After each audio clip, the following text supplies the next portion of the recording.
ইসলামকে কিছু অনন্য বৈশিষ্ট্য দিয়েছিলেন, স্বতন্ত্র বৈশিষ্ট্য, যেটা আর অন্য কোনো নবীকে দেননি। শুধু আমাদের পেয়ারা হাবিবই পেয়েছিলেন এই বৈশিষ্ট্যগুলো। উনি ছাড়া পৃথিবীর দ্বিতীয় কেউ এই বৈশিষ্ট্যের অধিকারী হতে পারেননি।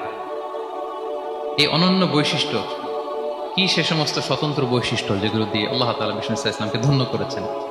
এই বৈশিষ্ট্যগুলো নিয়ে আজকে আমরা জানবার চেষ্টা করব, কিভাবে আমাদের নবী unique, some distinctive characteristics of prophet Muhammad সাল্লাল্লাহু আলাইহি ওয়াসাল্লাম। এই টপিকের উপর আমরা কিছু কথা শুনবো ইনশাআল্লাহ। কোরআনে অনেক নবীর কথা আল্লাহ তাআলা বলেছেন এবং বিভিন্ন সময়ে বিভিন্ন নবীদেরকে আল্লাহ তাআলা নাম ধরে ডাক দিয়েছেন। কি ধরে? যেমন আদম আলাইহিস সালামকে আল্লাহ নাম ধরে ডাক দিয়েছেন, ইয়া আদম, এই আদম, ইয়া আদম উসকুন আনতা ওয়া যাওজুকাল জান্নাহ, হে আদম তুমি আর তোমার বউ জান্নাতে থাকো, হে আদম, এই আদম, ডাক দিয়েছেন না? কথা বুঝতেছেন? আচ্ছা। মূসা আলাইহিস সালামকে আল্লাহ নাম ধরে ডেকেছেন, ওমা তিলকা বিয়ামিনিকা ইয়া মূসা, এই মূসা হাতে কি? নাম ধরে ডেকেছেন। ইব্রাহিম আলাইহিস সালামকে আল্লাহ নাম ধরে ডেকেছেন, ওয়া নাদাইনাহু আইয়া ইব্রাহিম, হে ইব্রাহিম বলে আমি তোমাকে ডাকি। তাহলে দেখেন বিষ্ণু ইসলামকে আল্লাহ তাআলা এত সমীহ করেছেন, এত সম্মান দিয়েছেন, এত মর্যাদা দিয়েছেন যে কোরআনে কোথাও অন্য নবীদের মতো আল্লাহ তাআলা বিষ্ণু নবীর নাম ধরে ডাকেন নাই। যখনই ডেকেছেন ইয়া আইয়ুহান নবী, ইয়া আইয়ুহার রাসূল, হে সম্মানিত রাসূল, হে সম্মানিত নবী। আলহামদুলিল্লাহ বলেন।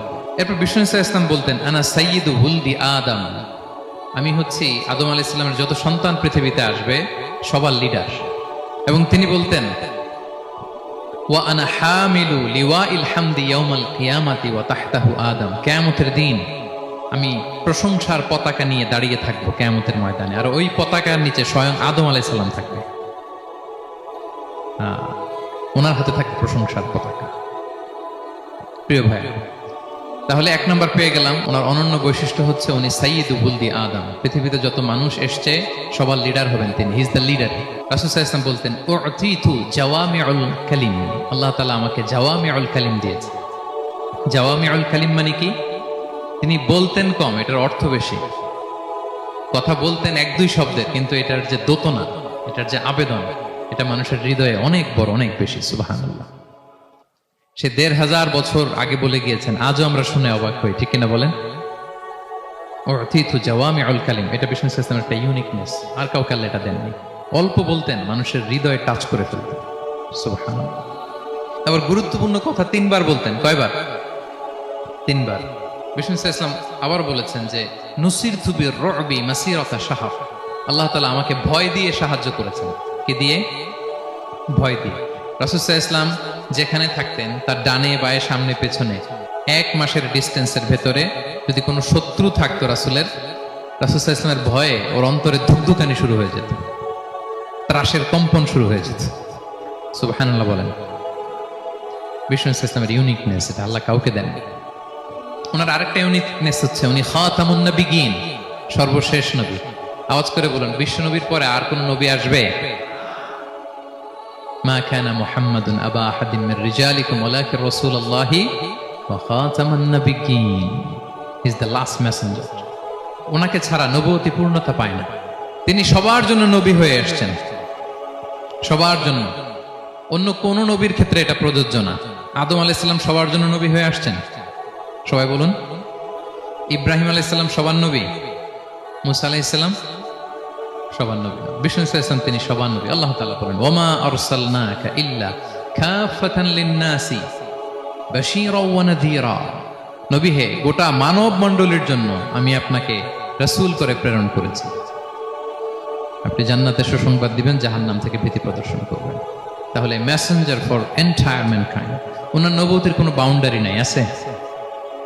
আওয়াজ করে বলুন, আছে? বনি ইসরায়েলের অনেক নবীর এমন ছিল, এদিকে এক নবী, উনি আবার অন্য জায়গায় দাওয়াত দিতে পারবেন, উনি এখানেই দিবেন। আবার পাশের আরেক লোকেশনে আল্লাহ আরেক নবী পাঠাইছেন, ওনার কাজ ওইখানে। তাইলে এই নবীর এক বাউন্ডারি, ওই নবীর। কোরআনে এই কথা এসছে, যেমন ইব্রাহিম আলাইহিস সালাম, লূত আলাইহিস সালাম চাচা ভাতিজা, সমসাময়িক নবী। ইব্রাহিম আলাইহিস সালামের একটা জায়গা ছিল দাওয়াত দেওয়ার, আর পাশে জর্ডানে লূত আলাইহিস সালামের একটা দাওয়াতি এরিয়া ছিল। তার মানে এক একজনের লোকেশন বা বাউন্ডারি আলাদা। বিষ্ণু ইসলামের তো এরকম বাউন্ডারি আছে না? আছে, আছে, ফর দ্য এন্টায়ার গ্লোব, সবার জন্য। আমরা যেমনি মাঝে মাঝে আমাদের লাইফে আপস এন্ড ডাউনস থাকে, ওনার জীবনেও ছিল। একটা সময় ছিল বিষ্ণু ইসলামের এমন এসেছে যে ওনাকে ঘরে শেল্টার দিতেন ওনার স্ত্রী খাদিজাতুল কুবরা তাহেরা রাদিয়াল্লাহু তাআলা আনহা, মেন্টালি সাপোর্ট দিতেন, ফিনান্সিয়ালি সাপোর্ট দিতেন, উনি মারা গেলেন। পলিটিক্যাল সাপোর্ট দিতেন চাচা আবু তালেব, উনিও মারা গেলেন। কই যাবেন না, নেইবরিং সিটি তায়েফে গেলেন দাওয়াত নিয়ে, সেখানেও নির্মম অত্যাচারের শিকার হলেন, প্রত্যাখ্যাত হলেন। ওনার হৃদয়টা ভেঙে খান খান, কষ্টে বেদনায় জর্জরিত হয়ে বিষ্ণু ইসলামের মন বড্ড খারাপ। বিষ্ণু ইসলামের এই ভঙ্গুর মনকে ভালো করে দেবার জন্য, সারপ্রাইজ দেবার জন্য আল্লাহ তাআলা আসমানি মিটিং এর জন্য বিষ্ণু ইসলামকে স্পেশালি ইনভিটেশন পাঠিয়েছেন। কোন নবীকে আল্লাহ এটা পাঠান নাই। কোন নবীকে আল্লাহ তাআলা ঊর্ধ্ব জগতের স্পেশাল ডিভাইন ঐশী মিটিং এর জন্য কোনো ইনভিটেশন পাঠান নাই, বিষ্ণু ইসলামকে পাঠিয়েছেন। সুবহানাল্লাহ পড়েন। মেরাজের ঘটনা আমরা জানি না? আল্লাহ তাআলা সূরাতুল ইসরাতে বলেন, সুবহানাল্লাযী আসরা বিআবদিহি লাইলাম মিনাল মাসজিদিল হারামি ইলাল মাসজিদিল আকসা। মসজিদুল হারাম থেকে আল্লাহ তাআলা বিষ্ণু ইসলামকে মসজিদুল আকসাতে নিয়ে গিয়েছেন। এই ইসরা মেরাজ দুই পার্ট। প্রথমে এটা শুরু হয়েছে মক্কা থেকে, মসজিদুল হারাম থেকে মসজিদুল আকসা পর্যন্ত। মসজিদুল আকসায় উনি একটা স্টেশন দিয়েছেন, তারপর ওখান থেকে ঊর্ধ্ব জগতের কাহিনী শুরু হয়েছে। আল্লাহ তাআলার স্পেশাল কিছু নিদর্শন দেখানোর জন্য, বিষ্ণু ইসলামকে সান্ত্বনা দেওয়ার জন্য, ওনার মন ভালো করে দেওয়ার জন্য আসমানে ইনভিটেশন পাঠিয়েছেন। আল্লাহু আকবার। কোন নবীকে আল্লাহ তাআলা এই মর্তবা দেন নাই, বিষ্ণু ইসলামকে দিয়েছেন। ইউনিক ফিচার, কেউ পাননি এটা। এবং এই যে বললাম, তিনি মক্কা থেকে প্যালেস্টাইনে একটা স্টেশন দিয়েছেন, মসজিদুল আকসায় স্টেশন দিয়েছিলেন। তো তিনি বললেন, আমি যখন মসজিদুল আকসায় ঢুকলাম দেখি সব নবীরা আমার জন্য অপেক্ষা করতেছে। সকল নবীর, আমার আগে যত নবীরা এসেছিল সব নবীর অপেক্ষা করতেছে। ফাহানাতিস সালাহ, নামাজের ওয়াক্ত হলো। ফাআমামতুহুম, এই সব নবীদেরকে নিয়ে আমি নামাজের ইমামতি করেছি। সব নবীদেরকে নিয়ে বিষ্ণু ইসলাম মসজিদুল আকসা ইমামতি করেছেন। এই সুযোগ আর অন্য কোন নবী পেয়েছে কি? আওয়াজ করে বলেন, পেয়েছে? ইউনিক ফিচার বিষ্ণু ইসলামের। মেরাজে গিয়েছেন, ইউনিক ফিচার। সবাইকে নিয়ে ইমামতি করেছেন, ইউনিক ফিচার। বিষ্ণু ইসলামের আরেকটা ইউনিক ফিচার হচ্ছে, উনি ঘুমালে ওনার অজু ভাঙতো না। অজু অবস্থায় ঘুমাইলে আবার যদি নামাজ পড়তে চাই, পড়া যাবে? কি করতে হবে? অজু করতে হবে। কিন্তু বিষ্ণু ইসলাম ঘুমালে অজু ভাঙতো না। বিষ্ণু ইসলাম বলতেন, ইন্না আইনাইয়া তানামান ওয়ালা ইয়ানামু কলবি, আমার চোখ ঘুমায় কিন্তু আমার অন্তর ঘুমায় না। সর্বাবস্থায়, জাগ্রত অবস্থায়, ঘুমন্ত অবস্থায় বিষ্ণু ইসলামের হৃদয় আল্লাহর জিকিরে ব্যস্ত থাকতো। Uniqueness, unique feature of prophet Muhammad সাল্লাল্লাহু আলাইহি ওয়াসাল্লাম। উনি ঘুমালে অজু ভাঙতো না। বিষ্ণু ইসলামের আরেকটা ইউনিক ফিচার হচ্ছে, তিনি যখন নামাজে দাঁড়াতেন, তিনি সামনে যেমনি দেখতে পেতেন, পিছনেও তেমনি দেখতে পেতেন। সুবহানাল্লাহ। আপনি দেখেন পিছনে? হ্যাঁ, আচ্ছা। গাড়িতে বসলে অবশ্য যে ক্যামেরা লাগায় দেখা যায় এখন, না? রাসূল সাল্লাল্লাহু আলাইহি ওয়াসাল্লাম সামনে কিবলায় যেরকম দেখতেন, পেছনেও দেখতেন। তো তিনি সাহাবাদেরকে প্রায় বলতেন, এই কাতার সোজা করো, কারণ ইন্নী লা আরাকুম ওয়ারাআ যাহরি, আমি সামনে যেমনি দেখি পেছনেও কিন্তু দেখি। তিনি পিছনেও দেখতেন। আরেক বর্ণনা এসেছে, ইন্নী ইমামুকুম, খবরদার আমি তোমাদের ইমাম। ফালা তাসবিকুনি বিররুকুই ওয়ালা বিসসুজুদ, আমার আগে কেউ রুকু সেজদা করো না। ইমামের আগে রুকু করলে নামাজ হবে? ইমাম সেজদায় যায়নি, আপনি আগে চলে গেছেন, তা আপনি ইমাম হয়ে গেছেন, হবে? নামাজ হবে? রাসূল সাল্লাল্লাহু আলাইহি ওয়াসাল্লাম বলেন, খবরদার আমার আগে রুকু সেজদা করো না, খবরদার করো না, আমি কিন্তু দেখি। ফাইন্নী আরাকুম মিন আমামি ওয়া মিন খালফি, সামনে যেমনি দেখি পেছনেও দেখি। সুবহানাল্লাহ। এটা ওনার একটা ইউনিকনেস। আল্লাহ তাআলা স্পেশালি বিষ্ণু ইসলামকে এটা দিয়েছেন। এবার বিষ্ণু ইসলামের আরেকটা ফিচার বলি। বিষ্ণু ইসলামের পিঠ মোবারকে দুই কাঁধের মাঝখানে মাহরুন নবুয়া, দ্য সিল অফ প্রফেসি ছিল, নবুয়তের সিল লাগানো ছিল। আল্লাহু আকবার। এটাকে বলে মাহরুন নবুয়া, দ্য সিল অফ প্রফেসি। তিনি যে নবী, এটার সিল ছিল।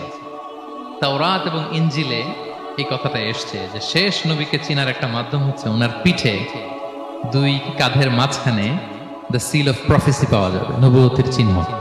আল্লাহু আকবার। একটা ইউনিকনেস অন্য কোন নবীর ছিল না, বিষ্ণু ইসলামের ছিল। কাজিরিল হাজালা, কবুতরের ডিমের মতো পিঠের মধ্যে। বিষ্ণু ইসলাম ইন্তেকালের আগে ওনাকে অপশন দেয়া হয়েছে, নবী আপনি চাইলে থেকে যেতে পারেন আজীবন, আর চাইলে আমার কাছেও চলে আসতে পারেন। You have option. বিষ্ণু ইসলাম তার রবের সাথে সাক্ষাৎকে চুজ করেছেন এবং ইন্তেকালের আগে তিনি পড়েছিলেন, আল্লাহুম্মা গফিরলি ওয়ারহামনি ওয়ালহিকনি বির রফিকিল আ'লা, আল্লাহ আপনি আমাকে ক্ষমা করুন, আল্লাহ আপনি আমার প্রতি রহম করুন, আল্লাহ আমি আপনার সান্নিধ্যে যেতে চাই, পৃথিবীতে থাকতে চাই না। অপশন দেওয়া হয়েছে। তাই বিষ্ণু ইসলামের একটা ইউনিকনেস হচ্ছে কেউ ওনার জানাজার নামাজের ইমামতি করেন নাই, কেউ করেননি, আলাদা আলাদা ভাবে লোকজন নামাজ পড়েছে। উনি উনার কবরে এখনো জীবিত অবস্থায় আছেন, হায়াতুন নবী। তবে আমরা এখন যেরকম জীবিত এরকম নয়, বারজাকি জগতের জীবিত। তিনি ইন্তেকাল করেছেন, মৃত্যুবরণ করেছেন নিঃসন্দেহে, তিনি বারজাকি জগতে চলে গিয়েছেন, কিন্তু সেই জগতে তিনি জীবিত। আমরা যখন নবী সাল্লাল্লাহু আলাইহি ওয়াসাল্লামকে সালাম দেই, দরুদ পাঠ করি, বিষ্ণু সাল্লাল্লাহু আলাইহি ওয়াসাল্লাম কবর থেকে ওই সালামের উত্তর দেন, আল্লাহ তাআলা ওনার রূহটাকে ফিরিয়ে দেন। এটাকেই বলা হয় হায়াতুন নবী, তিনি বারজাকি জগতে জীবিত। এবার কিয়ামতে বিষ্ণু সাল্লাল্লাহু আলাইহি ওয়াসাল্লামের কি ফিচার থাকবে একটু কিয়ামতের শুনে শেষ করি। বিষ্ণু সাল্লাল্লাহু আলাইহি ওয়াসাল্লাম বলেন, আনা আউয়ালু মান ইয়ানশাক্কু আনহুল কবরু, কিয়ামতের দিন ময়দানে মাহশারে, হাশরের ময়দানে সর্বপ্রথম আমি কবর ফুঁড়ে উপরে উঠে দাঁড়াবো। কে উঠে দাঁড়াবে? বিষ্ণু সাল্লাল্লাহু আলাইহি ওয়াসাল্লাম সর্বপ্রথম কবর ফুঁড়ে উনি উঠে দাঁড়াবেন। এবং হাশরের ময়দানে উনি কোথায় দাঁড়াবেন? ওনার জন্য একটা স্পেশাল জায়গা থাকবে, জায়গাটার নাম হচ্ছে মাকামে মাহমুদ। এবং সেদিন তিনি সুপারিশ করবেন, সাহিবুশ শাফাআ, তিনি সুপারিশ করবেন। অন্য কোন নবী সুপারিশের সাহস করে স্পর্ধাও দেখাবে। আদম আলাইহিস সালাম, নূহ আলাইহিস সালাম, ইব্রাহিম আলাইহিস সালাম সবাই একজন আরেকজনকে রেফার করে, একজন আরেকজনকে রেফার করে, বলবে আমি পারবো না, উনি উনি উনি উনি। সব নবীরা বলবে নাফসি নাফসি, আল্লাহ তুমি আমারে বাঁচাও, আল্লাহ আমারে বাঁচাও, আল্লাহ আমারে বাঁচাও। কিন্তু বিষ্ণু সাল্লাল্লাহু আলাইহি ওয়াসাল্লাম সেই মাকামে মাহমুদের সিজদায় লুটিয়ে কাঁদতে থাকবেন আর বলবেন উম্মতি উম্মতি উম্মতি, হে আল্লাহ আমার গুনাহগার উম্মতকে বাঁচাও, আল্লাহ আমার গুনাহগার উম্মতকে তুমি বাঁচাও। কাঁদতে থাকবেন বিষ্ণু সাল্লাল্লাহু আলাইহি ওয়াসাল্লাম ওই জায়গায়।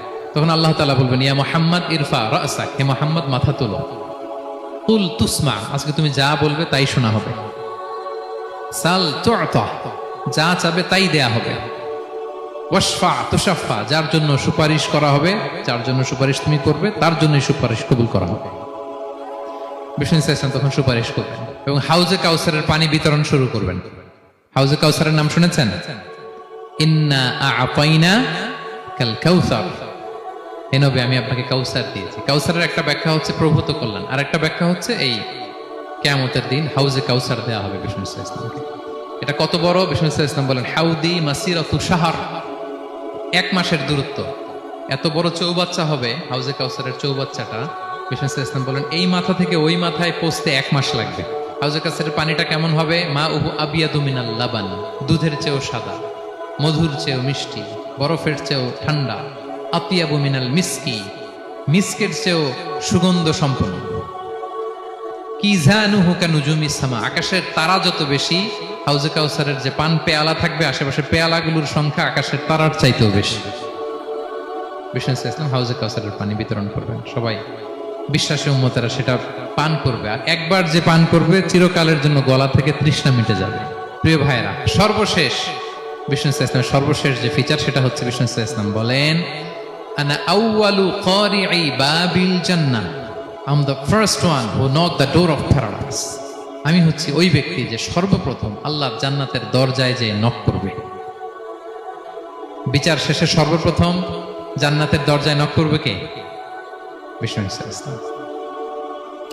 তখন জান্নাতের দরজার রক্ষী ফেরেশতার নাম খাজিন, কি নাম? সে বলবে মানিল কারি, who is knocking the door? তখন বিষ্ণু সাল্লাল্লাহু আলাইহি ওয়াসাল্লাম বলবেন আনা মুহাম্মদ রাসূলুল্লাহ, আমি মুহাম্মদ রাসূলুল্লাহ বলছি। তখন খাজিন বলবে আহলান ওয়া সাহলান, আপনার জন্যই আমি অপেক্ষা করতেছি, আল্লাহ বলে দিয়েছেন আপনার আগে কারো জন্য যেন জান্নাতের দরজা খোলা না হয়। বিষ্ণু সাল্লাল্লাহু আলাইহি ওয়াসাল্লাম তার বিশাল উম্মতে মুহাম্মাদীকে নিয়ে জান্নাতের ভেতরে প্রবেশ করবেন। আমরাও যেন সেই সৌভাগ্যবান কাফেলার ভেতরে থাকতে পারি, আমরাও যেন বিষ্ণু সাল্লাল্লাহু আলাইহি ওয়াসাল্লামের সেই বিশাল কাফেলা একসাথে থেকে আমাদের পেয়ারা হাবিবের সাথে আল্লাহর জান্নাতে ঢুকতে পারি। আমরা সবাই পড়ি আমিন। ইউনিক ফিচার গুলো শুনে আমরা কি বুঝলাম, কি জানলাম? সেটা হচ্ছে প্রথম লেসন হচ্ছে আমাদের এই যে আপনারা অনেকে দেখলাম যে শুনে অবাক হচ্ছেন এবং অনেকে বলতেছেন যে এই প্রথম শুনলাম এটা। তার মানে অনেক কিছু আমরা জানি, কিন্তু বিষ্ণু সাল্লাল্লাহু আলাইহি ওয়াসাল্লামের জীবনের ব্যাপারে অনেক কিছুই আমরা জানি না। আমরা কেউ শেক্সপিয়ার পড়েছি, কার্ল মার্কস পড়েছি, আমরা রবীন্দ্রনাথ পড়েছি ঠিকই, বঙ্কিমচন্দ্র চট্টোপাধ্যায় পড়েছি, শরৎচন্দ্র পড়েছি, হুমায়ুন আহমেদ পড়েছি, হ্যাঁ হ্যারি পটার পড়েছি, কেউ কত কি যে উপন্যাস, গল্প, বাকি নাই আমাদের, সব পড়েছে, কিন্তু বিষ্ণু ইসলামের একটা সিরাত উল্টে দেখা হয়নি। এরকম আছে না নাই? অনেক পড়েছি কিন্তু বিষ্ণু ইসলামের সিরাত পড়ি নাই, তার মানে কিছুই পড়িনি। প্রথম লেসন হচ্ছে একবার হলেও জীবনে আমাদের বিষ্ণু ইসলামের সিরাতটা পড়ে দেখা উচিত। আগামী বছরের রবিউল আউয়াল আসার আগেই আমরা একটা ভালো সিরাত গ্রন্থ শুরু থেকে শেষ পর্যন্ত পড়ব। তাহলে রাসূল ইসলামের সিরাত যেন আমরা পড়ি প্রিয় ভাই। এক নম্বর লেসন, যারা পড়েছেন তারা আবার নতুন করে পড়বেন, নতুন করে রিভাইজ দিবেন, কি বলেন? দুই নম্বর লেসন হচ্ছে কেন আমরা পড়ব? রাসূল ইসলামের জীবনী পড়ার মধ্য দিয়ে প্রিয় নবীজির প্রতি আমাদের ভালোবাসা বৃদ্ধি পায়। এই যে আজকে এটা শুনে আপনাদের প্রিয় নবী ইসলামের প্রতি আকর্ষণ, ভালোবাসা বৃদ্ধি পেয়েছে না? বলেন, পেয়েছে। সিরাত যখন আপনি পড়বেন আপনি অবাক হবেন, এত চমৎকার জীবনে ছিল আমার প্রিয় নবীজির, ওনার প্রতি ভালোবাসা বৃদ্ধি পাবে। আর নবীর প্রতি ভালোবাসার দরকার আছে না নাই? বলেন, হুব্বুহু আল ঈমান, নবীর প্রতি ভালোবাসা এটা ঈমানের অংশ বা অঙ্গ না, নবীরে ভালোবাসাই হচ্ছে ঈমান। নবীর ভালোবাসাটাই কি? ঈমান। আপনার নবীর ভালোবাসা নাই তো আপনার ঈমানই নাই। বিষ্ণু বলেন, লা ইউমিনু আহাদুকুম হাত্তা আকুনা আহাব্বা ইলাইহি মিন ওয়ালাদিহি ওয়া ওয়ালিদিহি ওয়ান নাসি আজমাইন। বিষ্ণু বলেন, সে প্রকৃত মুমিনই হতে পারবে না যতক্ষণ না সে তার সন্তানের চেয়ে, তার পিতার চেয়ে, দুনিয়ার সবকিছুর চাইতে আমি নবীকে যদি বেশি প্রায়োরিটি না, আমি নবীকে যদি সবচেয়ে বেশি ভালো না বাসে, সে মুমিনই হতে পারবে না। তাহলে আমাদের হৃদয়ে সবচেয়ে বেশি থাকতে হবে বিশ্বনবীর ভালোবাসা, ঠিক কিনা বলেন? এই যে আমরা মুম্বাইতে ভারতের কারা কারা বিশ্বনবীর নামে কটূক্তি করেছে, 12,000 নবী প্রেমিক মার্চ টু মুম্বাই ঘোষণা দিয়েছে, ঠিক কিনা বলেন? কিছু সুন্নাত আছে, শুনবেন। জুমার দিনের প্রথম সুন্নত হচ্ছে জুমার দিনের ফজরের নামাজটা জামাতে পড়া। সবাই কয় খাইছে, হুজুরে ধরছে জায়গা মতো, আসল জায়গায়। জুমার নামাজের প্রথম সুন্নত হচ্ছে ফজরের নামাজটা কি পড়া? জামাতে। আফদালুস সালাওয়াত ইনদাল্লাহি সালাতুল ফাজরি ফি ইয়াউমিল জুমআতি ফি জামাআহ। বিশ্বনবী বললেন জুমার নামাজের 15টা সুন্নত মুখস্থ রাখতে হবে। 1 নাম্বার সুন্নত ফজরের সালাত জামাতে পড়তে হবে। 2 নামাজ মুনাফিকদের কাছে সবচেয়ে কঠিন, একটা হচ্ছে ফজরের নামাজ আর একটা এশার নামাজ। এক আলেমকে জিজ্ঞেস করা হলো, ফজরের বাতাসটা এত ঠান্ডা আর স্নিগ্ধ কেন? আলেম উত্তর দিয়েছিল, কারণ ফজরের বাতাসে মুনাফিকদের নাকের দুর্গন্ধ মিশে না। ফজরের বাতাসটা স্নিগ্ধ, ফজরের সময় আল্লাহওয়ালাদের আনাগোনা, মুসল্লিদের আনাগোনা, ইসলামের পক্ষের শক্তির আনাগোনা। চিল্লায় বলেন ঠিক কিনা? মসজিদে নববীতে জুমার নামাজের দৃশ্য আর ফজরের নামাজের দৃশ্য ছিল এক। বাংলাদেশে ফজরের নামাজের দৃশ্য আর জুমার নামাজের দৃশ্য এক নাকি? ফজরের নামাজের সময় মুসল্লি নাই, এক কাতারও হয় না, আর জুমার নামাজে পাক্কা মুসল্লি দেরি করে গেলে বারান্দায়ও জায়গা পায় না। কথা কন। তাহলে ফজরের নামাজটা আমরা জামাতে পড়বো ইনশাআল্লাহ। ইনশাআল্লাহ এত আসতে ইনশাআল্লাহ, আরো জোরে পড়েন ইনশাআল্লাহ। মনে থাকবে? ইমাম সাহেব কে মসজিদের? ইমাম কই? আবেদ সাহেব কই? কালকে দেখবেন যে কি অবস্থা হয় ফজরের সময়। জুমার নামাজের মতো ভিড় হবে, আসা যাবে না। কথা কয় না। 2 নাম্বার সুন্নাহ হচ্ছে আসওয়াক, মেসওয়াক করা। মাথরাতুন লিল ফাম মারদাতুন লির রব। মেসওয়াক করলে দাঁত পরিষ্কার থাকে, আল্লাহ খুশি হয়ে যায়। বিশ্বনবী বলেছেন, যদি আমার উম্মতের জন্য কষ্ট না হতো প্রত্যেক নামাজের আগে মেসওয়াক করা আমি ফরজ করে দিতাম। সুবহানাল্লাহ। মেসওয়াক ছিল বিশ্বনবীর জীবনের শেষ আমল। এই মেসওয়াক করে বিশ্বনবী শেষ নিঃশ্বাস ত্যাগ করেছেন। আপনার নবী, আমার নবী, ওনার জীবনের সর্বশেষ আমল ছিল কি? সুবহানাল্লাহ কইবেন না? বিশ্বনবী জাইতুনের ডাল দিয়ে মেসওয়াক করতেন। বিশ্বনবী বলতেন, নি'মা সিওয়াকিয়া জাইতুন ফাইন্নাহু সিওয়াকি ওয়া সিওয়াকুল আম্বিয়া মিন ক্বাবলি। জাইতুনের ডালের মেসওয়াক কতই না ভালো, কারণ এটা দিয়ে আমিও মেসওয়াক করি, আমার আগে সব নবীরাই জাইতুনের ডাল দিয়ে মেসওয়াক করেছে। সুবহানাল্লাহ। 3 নাম্বার হচ্ছে দুহুন, তেল মালিশ করবেন। বিশ্বনবী জাইতুনের তেল দাড়িতে, চুলে আর গায়ে দিতেন। বিশ্বনবী বলতেন, ওয়াদাহিনু ফাইন্না ফিত তাদহিনে বারাকাত। তেল খাও, তেল দাও, তেল মালিশ করো, তেলের ভেতরে আল্লাহ বরকত ঢুকাইয়া দিছে। তেল দিবেন তো? 4 নম্বরে আত্তিব, জুমার দিনে সুগন্ধি লাগিয়ে যাওয়া সুন্নাত। লাগাবেন? লাগাতে রাজি আছেন? বিশ্বনবী বলতেন, এই দুনিয়ার 3টা জিনিস আমার কাছে সবচাইতে প্রিয়। হুব্বিবা ইলাইয়া মিন দুনিয়াকুম সালাস। 1 হচ্ছে আন-নিসা, নারীদেরকে আমি পছন্দ করি। 2 হচ্ছে আত্তিব, সুগন্ধি লাগাতে আমি পছন্দ করি। বিশ্বনবীরে কেউ সুগন্ধি হাদিয়া দিছে, বিশ্বনবী নেয় নাই, এরকম কোন ঘটনা ঘটে নাই। আল্লাহু আকবার। তিন নম্বরে কুররাতু আইনি ফিস সালাহ, নামাজের মধ্যে যখন আমি দাঁড়িয়ে যাই আমার চক্ষুটারে ঠান্ডা করে দেয় কে? আবার বিশ্বনবী বলতেন আরবাউন মিন সুনানিল মুরসালিন, চারটা সুন্নাত সব নবীদের সুন্নাত। এক নম্বরে আল হায়া মানে লজ্জা, আরেক বর্ণনা এসেছে আল খিতান মানে সুন্নাতে খাতনা, এটা সব নবীদের ছিল। আর সেওয়াক, সব নবীরা মেসওয়াক করেছেন। আর তিব, সব নবীরা আতর লাগিয়েছেন। আর নিকাহ, সব নবীরা বিয়েও করেছেন। চিল্লায় পড়েন আল্লাহু আকবার। 5 নম্বর সুন্নাহ হলো আল লিবাস আহসানা সিয়াব, সুন্দর জামা পরা। নট নেসেসারি যে নতুন জামা হতে হবে, পুরাতন জামাও ধুয়ে আয়রন করে পরলে একটা সৌন্দর্য আছে না নাই? ইন্নাল্লাহা জামিল ওয়া ইউহিব্বুল জামাল, আল্লাহ নিজে সুন্দর, সৌন্দর্যকে আল্লাহ পছন্দ করেন। পৃথিবীতে সবচেয়ে সুন্দর কে? ইন্নাল্লাহা ইউহিব্বু আইয়ারা আসারা নি'মাতিহি আলা আবদিহি, আল্লাহ তার বান্দার উপর তার নেয়ামতের ছিটে ফোঁটা দেখতে চান। আপনি যদি ধনী হন, দামি জামা পরবেন, সুন্দর জামা পরবেন। অনেকে আছে অনেক ধনী, কিপটুসের মতো সিরা জামা পরে, আছে না নাই? আপনি ধনী মানুষ, আপনি সিরা জামা পরছেন কেন? আপনার যে সম্পদ আছে এটার বহিঃপ্রকাশ আল্লাহ দেখতে পছন্দ করে।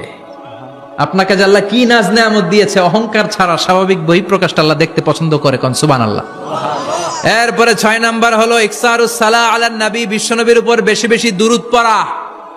বিশ্বনবী বলতেন জুমার দিন শ্রেষ্ঠ দিন, এই দিন আমার উপর বেশি বেশি দুরূদ পড়ো। ফা ইন্না সালাতাকুম মা'রুদাতুন আলাইয়া, কেননা তোমরা যে আমার উপর দুরূদ পড়ো, আমি মরে যাওয়ার পরে এই দুরূদগুলো কে পাঠিয়েছে তার নাম, তার বাবার নাম সহ ফেরেশতারা আমার কবরে দিয়ে আসে। সুবহানাল্লাহ। সাহাবারা বললেন ইয়া রাসূলুল্লাহ কাইফা সালাতুনা মা'রুদাতুন আলাইক, আপনি মরে যাওয়ার পরে আমাদের দুরূদ কেমন করে আপনি দেখবেন? ওয়াকাদ আরিমতা, আপনি তো পচে গলে মাটির সাথে মিশে যাবেন। বিশ্বনবী বলেন ইন্নাল্লাহা হাররামা আলাল আরদি আন তাকুলা আজসাদাল আম্বিয়া, নবীদের লাশকে খেয়ে ফেলা, নবীদের লাশকে পচিয়ে ফেলা জমিনের সব মাটির জন্য আল্লাহ হারাম করে দিয়েছে। নবীদের লাশ পচে না, নবীদের লাশ গলে না। যারাই বিশ্বনবীর উপর দুরূদ পড়বেন, আপনার নাম সহ, আপনার বাবার নাম সহ মালাইকাতু সাইয়াহিন, একদল ফেরেশতা আছে শুধু রাউন্ড দেয় গোটা ওয়ার্ল্ডে। কারা বিশ্বনবীর উপর দুরূদ পড়েছে, এই দুরূদ নিয়ে, এই নাম নিয়ে বিশ্বনবীর কবরে তারা পৌঁছে দেয়। চিল্লায় পড়েন আল্লাহু আকবার। এরপরে বিশ্বনবী বলতেন জুমার দিনে সূরাতুল কাহাফ পড়বা, কাহাফ পড়া সুন্নাহ। সূরাতুল কাহাফ পড়তে রাজি আছেন? রাজি আছেন তো? 18 নম্বর সূরা, কোরআনের একেবারে মাঝখানের সূরা। আলহামদুলিল্লাহিল্লাযী আনজালা আলা আবদিহিল কিতাবা ওয়া লাম ইয়াজআল লাহু ইওয়াজা, এই আয়াত দিয়ে শুরু হয়েছে, শেষ করা হয়েছে ফামান কানা ইয়ারজু লিকা রাব্বিহি ফালইআমাল আমালান সালিহা ওয়া লা ইউশরিক বিইবাদাতি রাব্বিহি। আর মাঝখানে আছে ওয়ালিয়াতালাত্তাফ। হাফেজ সাহেবরা উত্তর দাও, মাঝখানে আছে কি? কথা কন। ওয়ালিয়াতালাত্তাফ একটা শব্দ আছে সূরা কাহাফের মাঝখানে। কোরআনের সব জায়গায় এক ফন্টে আয়াতগুলো লেখা, কিন্তু ওয়ালিয়াতালাত্তাফ মোটা করে লেখা আছে না? ডবল ফন্টে লেখা, মোটা, কারণ এটা কোরআনের একেবারে মাঝখানে অবস্থিত এই শব্দটা ওয়ালিয়াতালাত্তাফ। এর আগে যত শব্দ, এর পরে তত শব্দ। এর আগে যত কোরআনের অক্ষর, এর পরে তত অক্ষর। সুবহানাল্লাহ বাড়িতে গিয়া সুবহানাল্লাহ। বিশ্বনবী বললেন সূরাতুল কাহাফ যে তেলাওয়াত করবে ইয়াকুনু লাহু নূর, এই সূরাতুল কাহাফ কিয়ামতের দিন তার সামনে বিশাল একটা আলো হয়ে আসবে।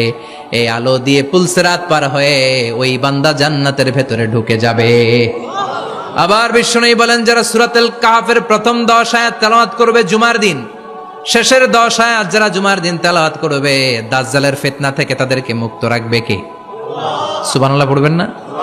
সূরাতুল কাহাফ দিয়ে সকাল শুরু করতে রাজি আছেন? সবাই রাজি? এরপর আত-তাবকির ইলাল মসজিদ, মসজিদে আগে আগে যাওয়া সুন্নাত। আগে যিনি যাবে উনি কি পাবে?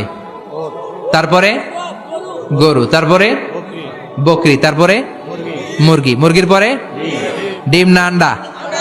আন্ডা। আল মাশিউ আলাল ইকদাম, বিশ্বনবী বললেন হেঁটে হেঁটে জুমার নামাজে যাওয়া সুন্নাহ। রিকশা, হুন্ডা, সাইকেল, সিএনজি দিয়ে গেলেও হবে, কিন্তু হেঁটে হেঁটে গেলে সওয়াব বেশি না কম? প্রতি কদমে কদমে আমলনামায় সওয়াব দিয়ে দিবে কে? এরপরে বিশ্বনবী বললেন আদামু তাখাত্তি রিকাবান নাস, মানুষের ঘাড় ডিঙ্গিয়ে সামনে না যাওয়া সুন্নাহ। অনেকে জুমার দিন আসে সবার শেষে বসতে চায় সামনে, এরকম ডাকাইত আছে না নাই? বিশ্বনবী জুমার খুতবা দিচ্ছেন, হঠাৎ এক সাহাবী সব সাহাবীর ঘাড় ডিঙ্গিয়ে ডিঙ্গিয়ে সামনে আসতেছে বুলেটের মতো। বিশ্বনবী বললেন থামো, এজেলেস বসো মিয়া, ফাকাদ আযাইতা ওয়া আনাইতা, আসছো দেরি করে আবার মুসল্লিদেরকে কষ্ট দিচ্ছ। যেখানে জায়গা পাবেন ওইখানে বসবেন। মানুষের ঘাড় ডিঙ্গিয়ে সামনের কাতারে যাওয়া এটা ঠিক না। এজন্য জুমার দিন আগে আগে আসার চেষ্টা করবেন। রাজি আছেন তো? এরপরে বিশ্বনবী বললেন দুখুলুল মসজিদে রাকাতাইন, জুমার নামাজের দিন মসজিদে ঢোকার পরে 2 রাকাত পড়া সুন্নত। কয় রাকাত? রাজি আছেন? কবলাল জুমা বাদাল জুমা। অনেকে প্রশ্ন করে বাদাল জুমা 4 রাকাত, মসজিদে পড়লে 4, ঘরে পড়লে 2। কিন্তু কবলাল জুমা সুনির্ধারিত নয়, অনির্ধারিত। মা কদ খুদ্দিরা লাগ, যত আপনার তৌফিকে কুলায় 2 রাকাত করে করে 2, 4, 6 ইমাম সাহেব খুতবা দেওয়ার আগ পর্যন্ত। আপনি যদি আধা ঘন্টা আগে যান আপনি 10 রাকাত পড়তে পারবেন। চিল্লায় বলেন ঠিক কিনা? এরপরে বিশ্বনবী বললেন ইনসাত, চুপ থেকে খুতবা শুনবা। জুমার খুতবার সময় কথা বলা যাবে নাকি? কথা কন। বিশ্বনবী বললেন তোমার সামনে কেউ কথা বলতেছে, তুমি যদি বলো চুপ করো, এটাও তুমি খারাপ কাজ করছো। চুপ করো তোমার কইতে কইছে কি? চুপ করো বলে তুমি আরেকটা বেজাল লাগাইছো। চিল্লায় বলেন ঠিক কিনা? তাহলে জুমার নামাজে কথা বলা যাবে না। কেউ কথা বললে চুপ করো, এই কথাটাও বলতে বিশ্বনবী নিষেধ করেছেন। চিল্লায় বলেন ঠিক কিনা? এরপরে মজার একটা কথা বিশ্বনবী বলেছেন, জুমার নামাজ পড়তে যেয়ে যদি কারো ঘুম আসে জায়গা চেঞ্জ করে বসো। জুমার নামাজ পড়তে যেয়ে ঘুমান না, এরকম কে কে আছেন আল্লাহর ওলি? হাত তোলেন। হাত তুলতে পারবেন? আমিও তুলতে পারবো না।